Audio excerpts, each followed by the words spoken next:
Ciao ragazzi, bentornati. Buongiorno. Questa è una puntata un po' particolare, perché andiamo a rispondere a delle domande un pochino, come posso dire, personali che tante volte ci avete fatto, proprio perché volete capire insomma come guadagniamo. Da dove arrivano i nostri soldi? Insomma, sono queste le domande che ci fate spesso e lo capiamo anche. Abbiamo detto qualche volta quanto spendiamo per fare questa vita, ma non abbiamo mai detto da dove arrivano questi soldi, quindi Esatto. È diventata una domanda frequente. Molti di voi ce lo chiedono, ok, per curiosità, ma anche e soprattutto perché magari vogliono anche loro riuscire a capire come poter fare la stessa vita e quindi riuscire magari a capire cosa fare per potersi finanziare nel viaggio. C'è chi magari ha risparmiato per un anno sabbatico o due di viaggio, c'è chi magari lavora online mentre viaggia, c'è chi invece magari lavora proprio nei posti in cui va a visitare. E c'è chi invece magari ha una casa e quindi viaggia 6 mesi e 6 mesi lavora. E c'è chi è ricco di famiglia o il papà avvocato che gli sponsorizza e vanno in giro. No, questa è la classica frase di una battuta di un famoso, tra virgolette, comico che è stato veramente odioso. Detto questo, Noi come facciamo?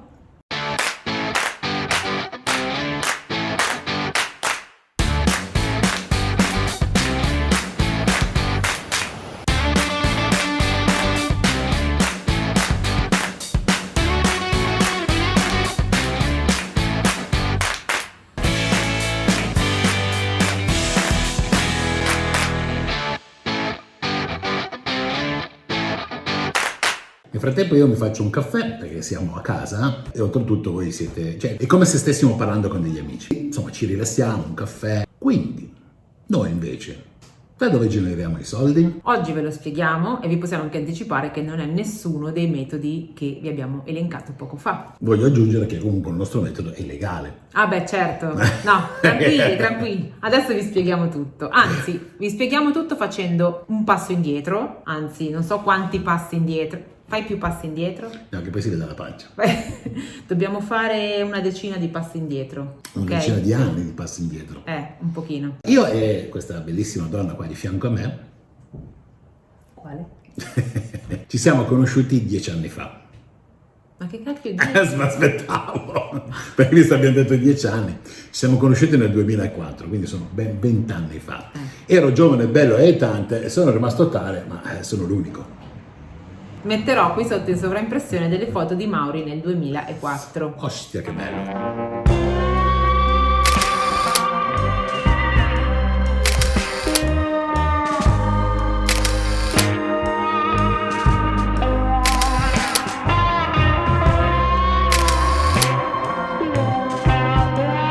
Noi eravamo già viaggiatori, ovviamente singoli, nel senso che io facevo certi tipi di viaggio, per lavoro viaggiavo tanto, prendevo praticamente aerei tutte le settimane e andavo anche in America almeno un paio di volte l'anno, o comunque giri in Europa almeno una volta al mese. Poi facevo anche vacanze, le vacanze mie, che potevano essere le canonici 15 giorni ad agosto, in moto o magari in qualche villaggio turistico, ed eventualmente se riuscivo qualche altro weekend nell'arco dell'anno. Io invece viaggiavo molto meno perché ero molto giovane, ero giovane quando tu Era conosci. una bambina. E facevo dei viaggi anche da sola, però in macchina, in Italia. Iniziavo proprio ad avere quella voglia di scoperta di posti nuovi che mi hanno portato in quegli anni lì, prima di conoscere Mauri, anche ad andare in Tunisia senza conoscere nessuno, e quindi ho fatto un viaggio un po' così, all'avventura. Viaggiava da sola perché nessuno la voleva. Ecco, esatto.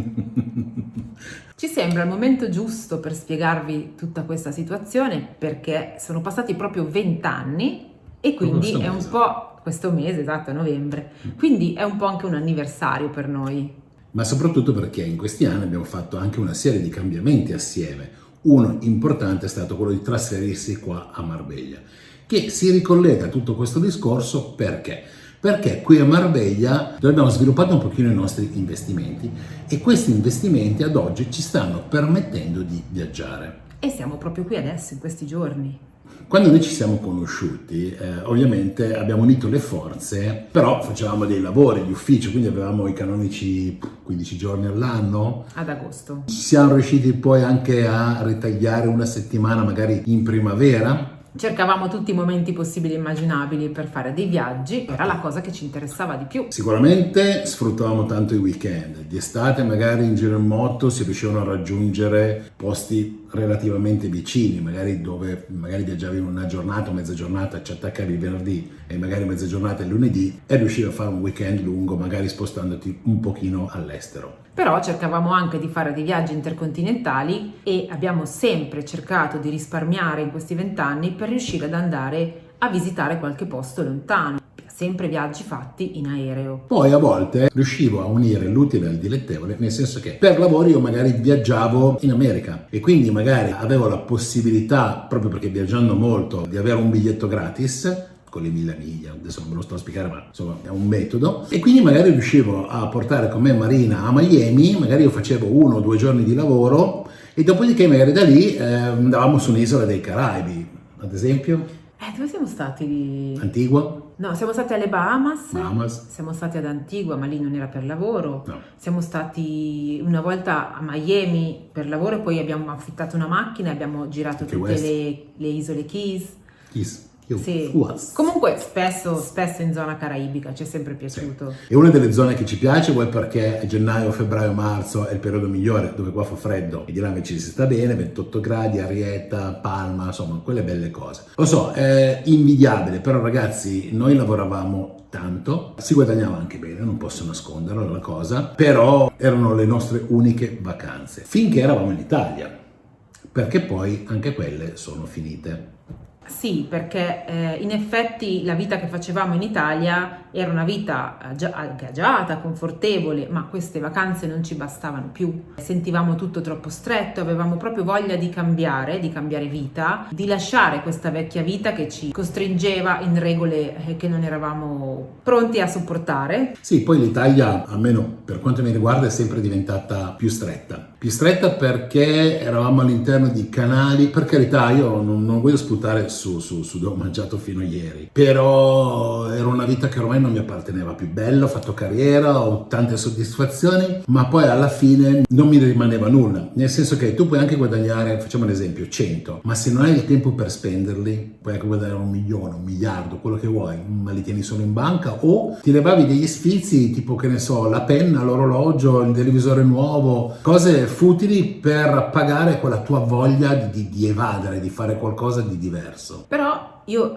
ritengo che siano anche momenti della vita e un momento della vita così va benissimo, Certo. perché è giusto anche avere la voglia di fare carriera, di crescere, di lavorare tutto il giorno, tutta la settimana e tutto l'anno. Anzi, per me è corretto, anche i giovani lo devono fare, però come dici tu, erano momenti e questi momenti a lungo andare sono diventati monotoni per noi. Ed è stato proprio in quel momento lì che abbiamo sentito entrambi la necessità fortissima di cambiare vita. Quindi questo è stato il nostro primo cambio vita. Esatto, e voglio collegarmi a questo. Sì. Io nei momenti di stress nel lavoro, laddove, vabbè, io devo portare determinati risultati a fine anno, quindi ero veramente sotto pressione e la mia valvola di sfogo era: basta, mollo tutto, mi vado ad aprire un Chiringuito sulla spiaggia al sud della Spagna. Non so perché lo dicevo, forse perché in quegli anni lì viaggiavamo in moto in Spagna e quindi come posso dire, quei 15 giorni di libertà in moto erano veramente sentiti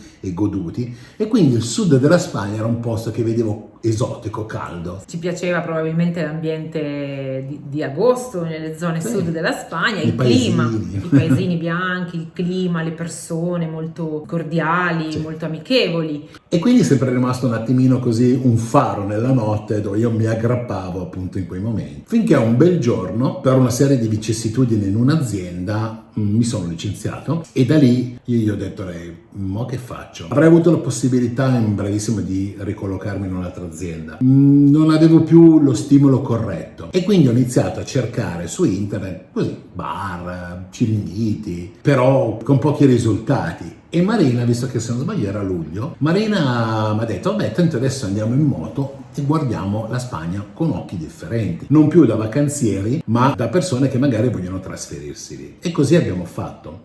Tornati a casa, Sì, dopo da settembre in poi è iniziata una ricerca molto più mirata fatta da parte di Mauri, perché lui era a casa mentre io invece lavoravo, e quindi lui è anche partito ed è andato nelle zone interessate fisicamente a vedere un po' com'era il movimento anche d'autunno, d'inverno. Abbiamo fatto proprio uno studio, non siamo partiti proprio allo sbaraglio. Questo era il 2013 e fu così che dal 2013 abbiamo preso un bar al sud della Spagna.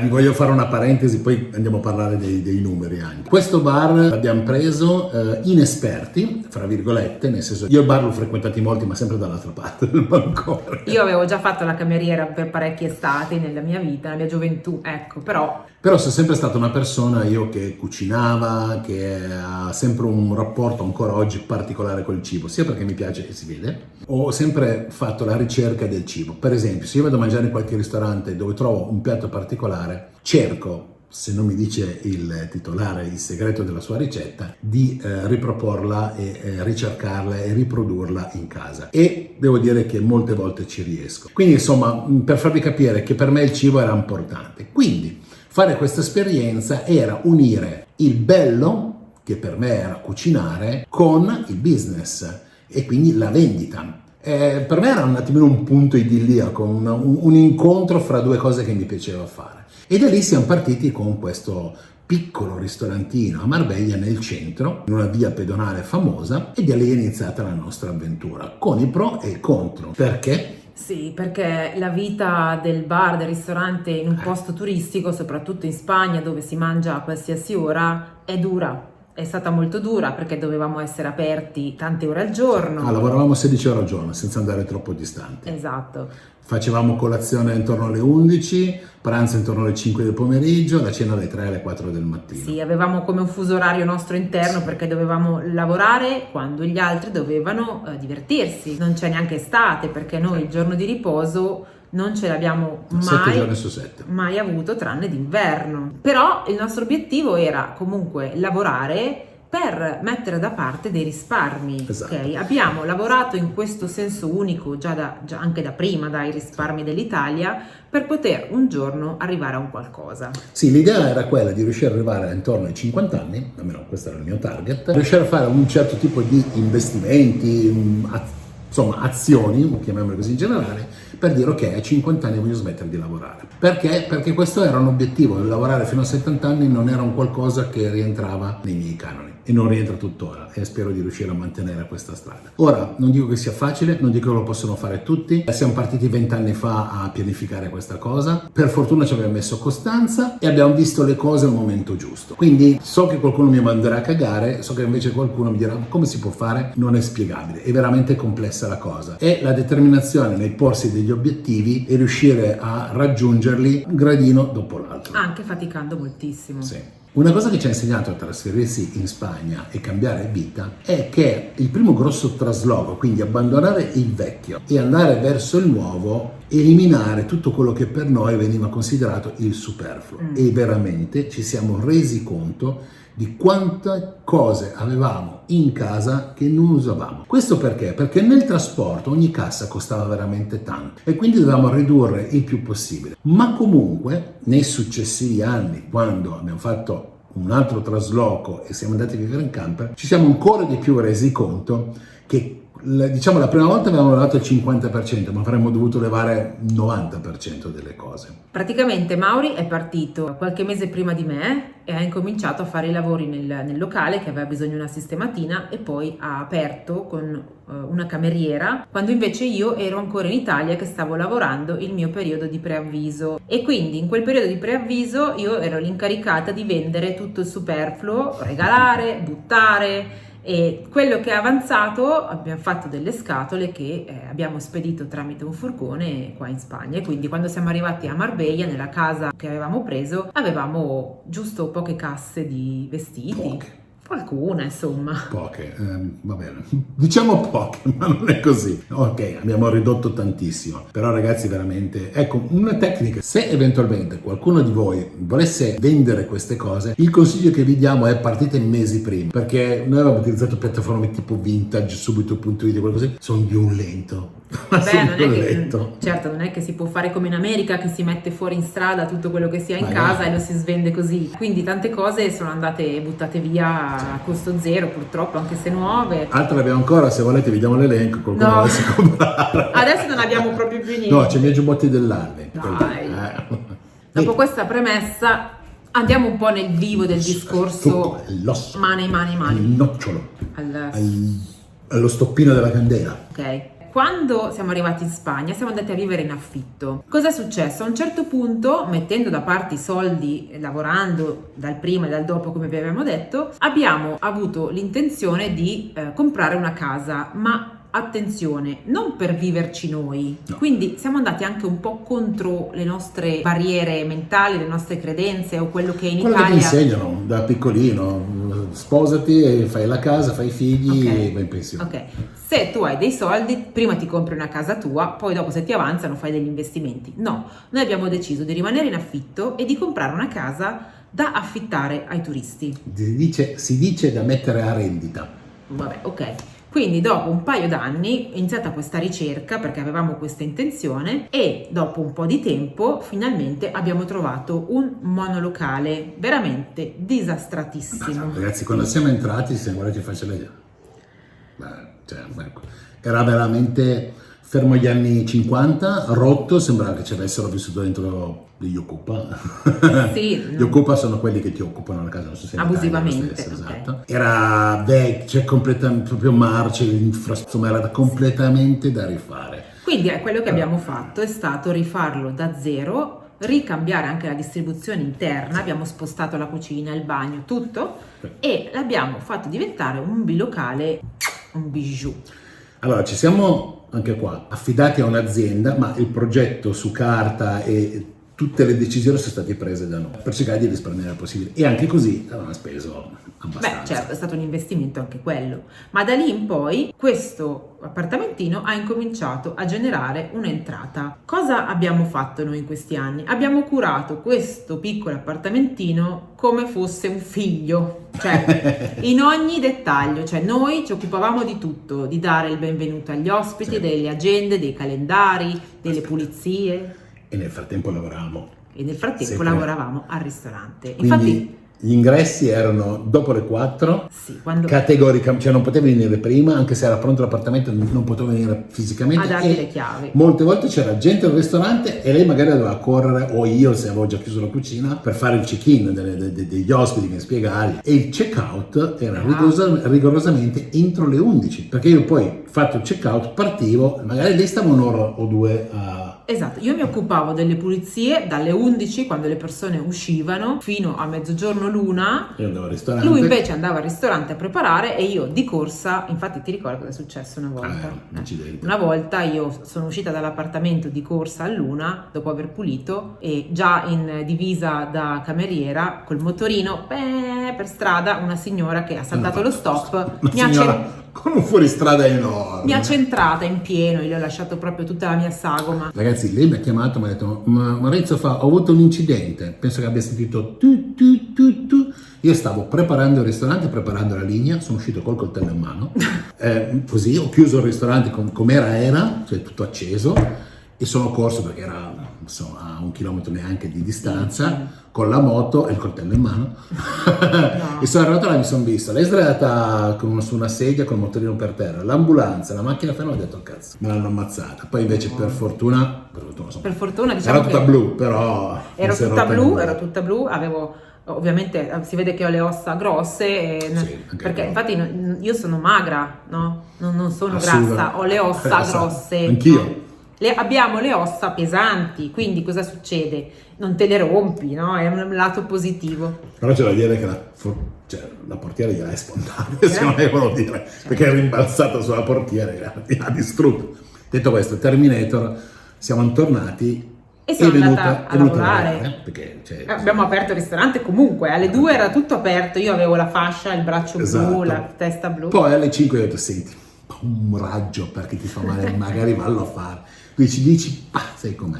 E in effetti poi dopo ho fatto fisioterapia per 1 mese. Eravamo veramente dedicati al 100% a lavorare. Un altro aneddoto per farvi capire quanto per noi era importante non mollare un giorno era: una mattina un acquazzone come quello che c'è in questo periodo, purtroppo qua a Marbella era arrivato, non c'erano determinati canali, oggi è un po' diverso, comunque abbiamo avuto un'inondazione del locale. Alle 10 ci telefonano e ci dicono: ragazzi, venite perché ci avete il locale sott'acqua. Io dico: cosa? E mi hanno mandato dei video del fiume che c'era la sera in quella strada. Incredibile.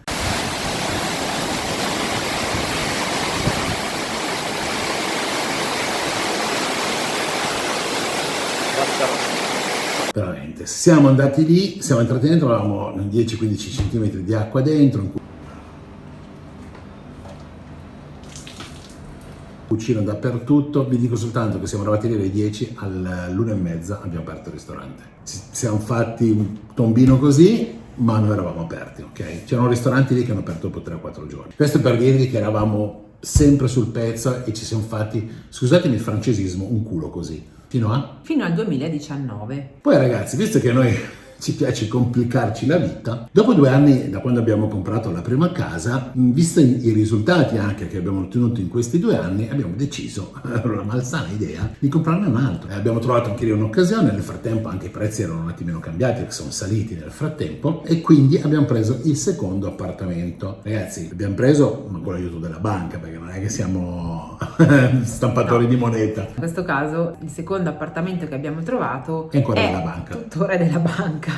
Però che l'abbiamo visto per un investimento che è questo futuro, e avremmo voluto fare lo stesso lavoro, affittarlo per vacanza. Il problema è che non ce la facevamo, cioè ci siamo resi conto che abbiamo avuto proprio un limite fisico. Io vi dico, in luglio-agosto questo l'avevo ristrutturato, che dove siamo adesso, l'avevo ristrutturato io, e a fine agosto ho avuto un fermo di 3 giorni di febbre così improvvisa, proprio perché ero distrutto. Vi spiego cosa faceva il signorino. Allora, la casa l'avevamo presa a luglio, metà luglio, e noi verso le 4:30-5 chiudevamo il ristorante dopo il pranzo e dovevamo riaprire alle 7 di sera. In quell'ora e mezza col motorino andavamo alla casa nuova da ristrutturare, facevamo dei lavori, martellare, piastrelle, montare la cucina. Abbiamo fatto tutto noi a mano in quell'ora e mezza durante tutto agosto. Luglio e agosto. E a fine settembre, fine settembre, la casa era pronta. Però non riuscendo poi ad affittarla ai turisti, l'abbiamo affittata, come si dice qua, a lungo termine. Quindi alla fine è entrata una famiglia che è rimasta fino all'altro ieri. Quindi questa casa fondamentalmente per noi, se non è affittata, è un grosso debito, un grosso costo, perché stiamo pagando un mutuo su questa casa molto alto, stipulato ai tempi in cui avevamo il ristorante. Le uniche nostre entrate, perché la seconda ovviamente si deve ancora pagare il mutuo, arrivano dalla prima casa. Quindi se togliamo quelle che sono le tasse, che paghiamo le tasse ovviamente affittandolo perché è tutto dichiarato, noi abbiamo un ingresso pulito di 1.500 euro al mese. Sì, perché dovete considerare che che questa casa la affittiamo tramite Booking, che si prende una percentuale, poi dobbiamo pagare delle spese di pulizia e dobbiamo pagare la luce, internet, il mantenimento, le spese condominiali, la spazzatura, l'IMU. Le conoscono anche loro le spese della casa. In più ci sono le spese di gestione e manutenzione, perché deve essere sempre perfetta. Vi faccio un esempio: se un lenzuolo si tira un filo, lo dobbiamo cambiare. Non si può lasciare così, come se viveste dentro voi. Bisogna cambiare tutto. Si rompe una sedia, deve sempre essere tutto perfetto. Quindi alla fine, pagando l'IRPEF l'anno dopo con la dichiarazione dei redditi, alla fine questo è il nostro guadagno. Ed è questo il motivo per cui siamo dovuti tornare. Per innanzitutto mantenere la prima casa, abbiamo dovuto fare dei lavori che non mi sono sentito di farli fare a terze persone o società, perché la qualità dei lavoratori che incontriamo qua e, diciamo così, se non sei presente ti prendono un po' per il naso. Più la seconda casa, che appunto non essendoci più gli inquilini, abbiamo dovuto verificare insomma le condizioni, vedere quale lavoro c'è da fare qua, perché comunque anche questo dopo 5 anni ha dei lavoretti da fare, e trovare dei nuovi inquilini. Soprattutto perché, come in Italia, anche qui in Spagna c'è il problema degli occupa. Gli occupa sono quelle persone che si mettono dentro, non ti pagano più e non riesci più a buttarle fuori. Vorrei evitare di usare la mazza da baseball. Qui in Spagna c'è meno tutela che in Italia realmente. Sì. I contratti non si riescono a rescindere, non viene la polizia a buttare fuori le persone. Se tu hai una casa di proprietà, è molto complicato. la gente non esce e sta dentro almeno 5 anni, se sono poi onesti ed escono dopo 5 anni. Invece Esatto. ci sono quelli che proprio non stanno dentro senza contratto. Ci sono agenzie che cercano di fare una scrematura e cercano di darti i migliori clienti oggi sul mercato, però sinceramente non mi fido, perché loro una volta che sono dentro l'appartamento tu chi se ne frega, quindi li vogliamo valutare e vedere noi. Se qualcuno di voi vuole venire qua, insomma, parliamo. No, quando esce questo video speriamo di aver già concluso quello che dobbiamo fare. Speriamo. A questo punto vi parliamo di una seconda entrata, un secondo guadagno che abbiamo, che non era previsto all'inizio perché stiamo parlando del canale YouTube e degli ingressi che genera YouTube. Canale che abbiamo aperto inizialmente un po' per gioco. Qualche video vecchio ci mostra giovani e magri durante la pandemia, non è vero, durante la pandemia non eravamo magri. Ma figurati, ho mangiato come un maiale. Esatto. Non che adesso smetto. No, cucinava come per il ristorante, ma il È ristorante vero, non c'era più. continuiamo anche perché noi il ristorante poi l'abbiamo venduto nel 2019, non l'abbiamo detto. Non l'abbiamo detto, abbiamo detto che abbiamo lavorato fino al 2019. Esatto, Sì, poi l'abbiamo venduto prima della pandemia per fortuna e da lì abbiamo detto facciamo qualcos'altro e invece siamo rimasti così. Il secondo ingresso, come diceva Marina, era YouTube. YouTube ci sta generando ad oggi, mese un 50 euro in più, un altro mese un 50 euro in meno, circa 200 euro al mese. È partito in sordina, come dicevo, è cresciuto tantissimo, anzi grazie a voi, grazie che ci seguite, grazie soprattutto che guardate i video. Sì, perché non si monetizza per numero di iscritti, ma si monetizza per numero di visualizzazioni e per tempo di visualizzazione. Quindi il consiglio che vi diamo è: se non ve ne frega niente, magari è la prima volta che vedete storie, voi lanciate la playlist, abbandonate il telefono da qualche parte connesso alla corrente e a internet e lasciateci parlare. Fate play e stupidi. vi fate passare i nostri video mentre voi andate a farvi la doccia, ho capito? Non c'è problema, anche se non ascoltate. No, scherziamo. Comunque, l'ingresso... Scherziamo, però è vero. L'ingresso di YouTube comunque si divide anche in altre piccole entrate. Per esempio, si può generare un ingresso anche dai super grazie e le super chat, che sono quelle cose gialle o azzurre o rosse. Adesso se qualcuno vuole cliccare sotto e far vedere agli altri, potete cliccare donazioni e vedremo apparire tutti i colori in base a quello che cliccate voi, così possiamo spiegare in tempo reale in chat agli altri, no? Quindi cliccate lì, super... No, scherzo. Comunque, queste super grazie si generano durante le premiere, durante le live, e quindi quest'anno abbiamo guadagnato 230 euro di questi super grazie, quindi super grazie. Poi qualcuno ci ha anche donato direttamente perché quando lo fate tramite YouTube si leva il 45%. Abbiamo altri follower che ci hanno donato direttamente su PayPal. Stiamo parlando di 98 euro in un anno. Comunque, va bene, grazie. È un caffè che noi prendiamo ed è il vostro riconoscimento. Per noi è importante, non è la quantità, ma è perché l'avete fatto. Poi parliamo di un'altra entrata ancora ragazzi, abbiamo ancora entrate. Pensa che ricchi. C'è un'altra entrata incredibile. Siccome siamo affiliati Amazon, abbiamo una specie di negozio Amazon nel quale consigliamo dei prodotti, che sono Sì. i prodotti che abbiamo comprato, usato, Sì. testato, usato nel camper. Quelli che usiamo noi, oppure come aveva detto Marino una volta in live, se dovete comprare qualcosa su Amazon, che tutti fanno, mandateci il link di cosa volete comprare. Noi vi ritorniamo un altro link che è collegato al nostro, diciamo così, negozio, alla nostra suggerenza, come si dice? Sì, per voi non cambia nulla e a noi riconoscono una percentuale di questo importo. 0,000. Quanto abbiamo guadagnato in un anno? Abbiamo guadagnato in un anno la modica cifra di Rullo di tamburi. 88 euro.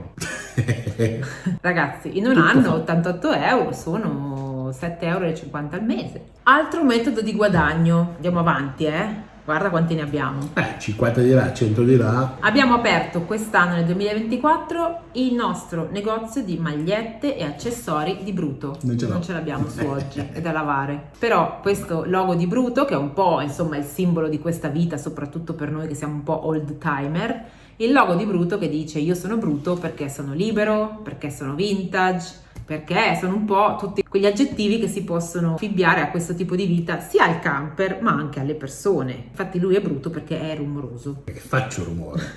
Quanto abbiamo guadagnato con questo negozio in quest'anno? Aspetta che leggo che c'è scritto qua, ben 93 euro. Beh, aspetta, abbiamo venduto di più, ma noi abbiamo un Certo. guadagno che è veramente minimo, si sta parlando di 1 euro, 2 euro, 3 euro per capo, perché non ci sembrava il caso di gonfiare troppo i prezzi, anche perché sono già, devo dire, abbastanza gonfi dalla base. Il guadagno maggiore ce l'ha il negozio che produce le magliette, Che le spedisce. pubblicizza, le spedisce e quindi a E noi, esatto, a noi viene una piccola parte. le abbiamo fatte perché ce l'avete chieste, perché fa parte della famiglia e il condominio lo voleva, e quindi quando il condominio lo vuole noi eseguiamo. Si fa. Ragazzi, poi ci sono altri metodi per guadagnare che molti utilizzano, ma noi abbiamo deciso di non utilizzarli. Ad esempio, legato a YouTube, c'è la possibilità di aprire una parte chiamata abbonamenti, dove paghi un qualcosa e viene dato qualche contenuto solo per chi paga. Non ci è sembrato carino, nel senso che noi pensiamo che tutte le persone siano uguali. Se uno vuole vederti, vuole donarti qualcosa, è un ringraziamento al lavoro che stiamo facendo e non per questo dobbiamo creare delle differenze per chi non ha voglia di farlo. Magari non può, vorrebbe, ma non ci sembra giusto. Questa è una premessa che ho voluto fare. Un'altra cosa sono, per esempio, non so se l'avete mai sentito, i Patreon è una piattaforma esterna dove ti puoi iscrivere la stessa cosa, dai dei contenuti in più. Anche lì non abbiamo voluto aprirli. C'è anche una terza piattaforma che è OnlyFans. Non sto scherzando. Che c'entra? Dove fai dei contenuti un po' diversi. Lì sinceramente ci sto pensando ad iscrivermi. No ragazzi, anche quello scordato. Se vedete qualcuno con la barba bianca che sbuca dall'alto dei monitor senza faccia, sappiate che no, non è lui, non è lui. Poi invece una cosa anche, tornando un attimino sul serio, che sono le recensioni di prodotti, nel senso che ci sono alcune aziende che ci contattano, ci vogliono dare il loro prodotto da provare, molti li abbiamo rifiutati. Purtroppo alcuni ci siamo pentiti, tipo la fascia Per il mal di schiena, sì. Esatto, però altri o non avevano a che fare con noi o erano delle cose insomma che si vedevano, insomma erano delle ciofeche. Molte cose che abbiamo recensito le utilizziamo noi, quelle che non abbiamo utilizzato perché Marina ha deciso che non le voleva e io sì, o perché non ci stavano in camper, le abbiamo regalate perché non vogliamo venderle. Alcuni le vendono, è una loro scelta e da quelli possono ricavare dei soldi ovviamente, ma non ci piace, ecco, preferisco condividerlo con voi e far felice qualcuno. Poi un'altra cosa, anzi l'ultima, è una cosa che anzi no, spoilerizzalo tu. Dai che lo sai. Ok, allora, parliamo in questo caso di un Sta metodo. diventando rossa. Sì, un po' emozionata. Il metodo di guadagno che potremmo utilizzare per avere degli altri utili che al momento non abbiamo ancora mai utilizzato e che qualcun altro invece ha già utilizzato, però non so se spoilerarlo così o no. È pronto al 95%. Aspetta, no. Il metodo per avere un'ulteriore entrata sarebbe quello di scrivere un libro, ok? E non lo scrivo io perché non sarei in grado. Allora, lo spoiler grande di questa puntata è che io ho scritto un libro. Sì.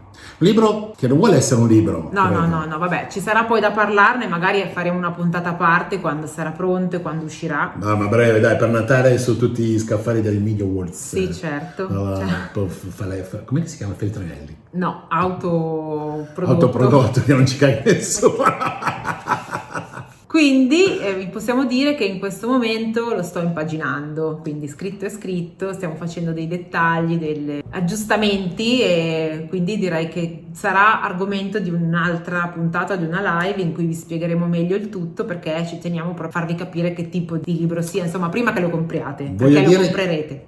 Sì, voglio dire che è scritto a 2 mani e mezzo, le 2 mani sono le sue e una mezza la mia. Cioè io ho scritto con la destra e con la sinistra e tu hai scritto col piede. Esatto, no, io che ho scritto, io ho contribuito in pochissime cose. Ne parleremo poi, questo è già troppo spoilerato, già troppo. Comunque, quindi, se lo volete scrivete qui sotto, sì, vogliamo vedere il libro, sì, vogliamo comprare il libro, sì, libro, sì, qualcosa. Sì, libro, ok, va bene, scrivete così. Siamo quasi arrivati alla fine del video. Conclusione. Allora, il totale insomma è semplice da fare, perché sì, abbiamo qualche 100 euro a destra, qualche 100 euro a sinistra, però sostanzialmente noi guadagniamo i 1500 euro al mese. Poco più di 1500 al mese. Quindi senza star lì a fare voli pindarici siamo giusti. Se ci sono degli imprevisti o che so, traghetti da prendere o investimenti per il viaggio da fare o se scassa qualcosa e c'è da riparare, li peschiamo dai nostri soldi che abbiamo messo da parte. I risparmi passati. Questo perché?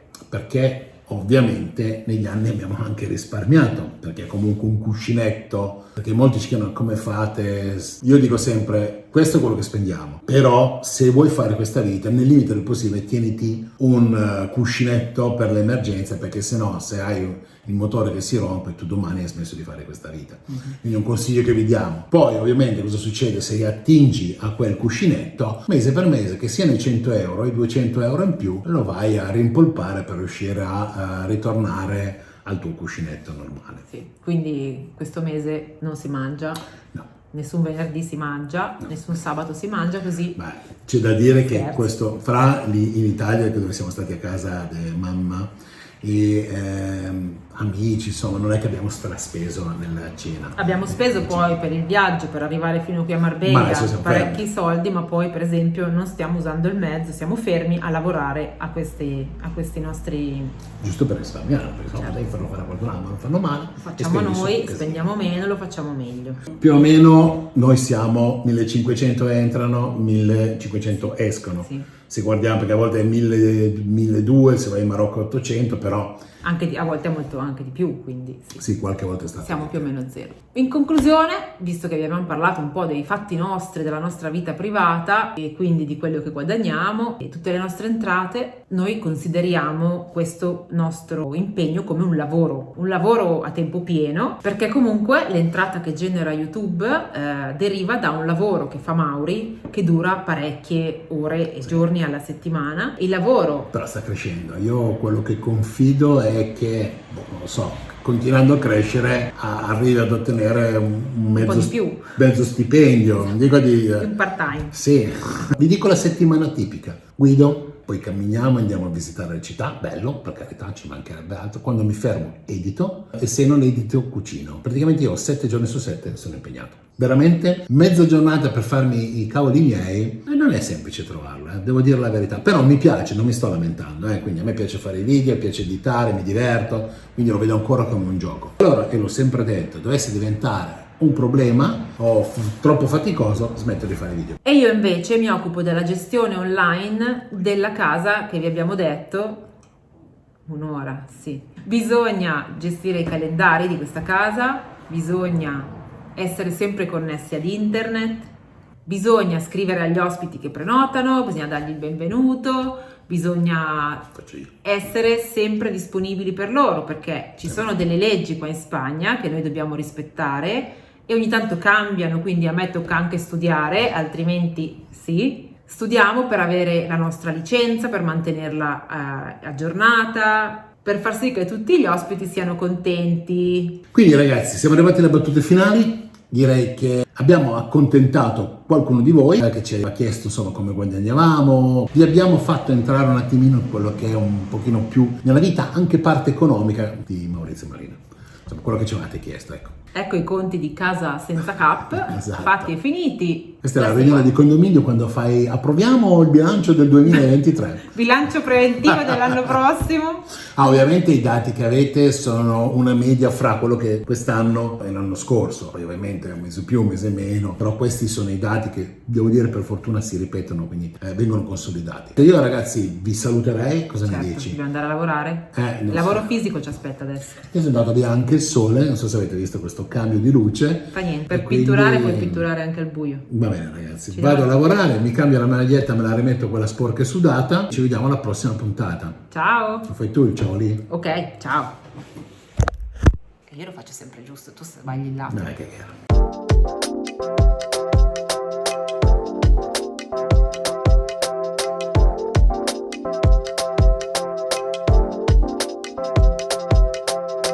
Eventualmente qualcuno di voi lo fa, se eventualmente qualcuno di voi lo vuole fare, minchia, non riesco a parlare.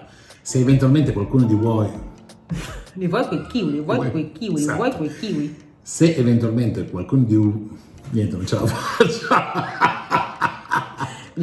Sciogli lingua, Mauri, li vuoi quei kiwi? Ti aiuto.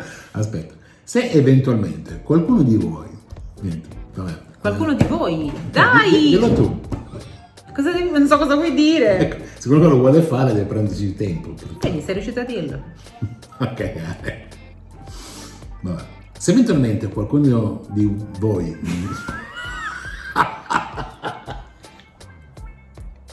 ce la faccio. Fai così, di una parola per volta, poi tagli le pause. Se eventualmente qualcuno di voi volesse fare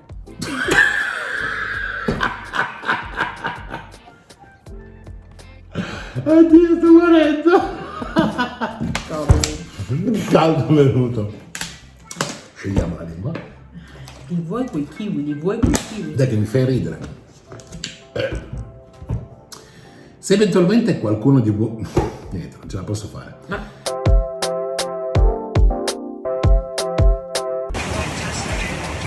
Oggi siamo in versione Santone. Ecco qua la nostra Miss stile Hare Krishna, Krishna Hare, Hare Hare, Krishna Krishna.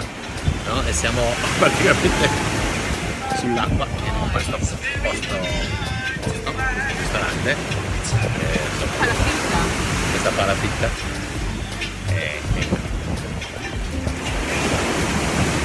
E Dio ce la mandi buona. แล้วก็ได้ทราบเรื่องด้วยว่าที่เดือนนักสังขรณ์กันได้นั้นเป็นการ Sto facendo il video เท่านั้น di questa cazzo di scalinata di 3500 gradini, 350.000 gradini per salire su un cazzo di monte, a vedere uno di quei cazzo di Buddha, due coglioni a vedere il Buddha, 7500 gradini di merda. Vabbè, che sudata. Ciao, Diciamo che non sono pronto. Ma non è che puoi essere pronto per una cosa del genere, però schifo, stai lì.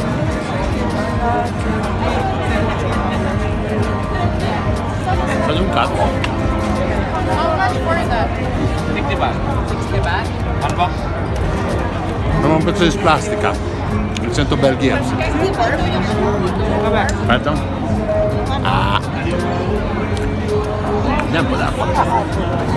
No, non ce l'ha.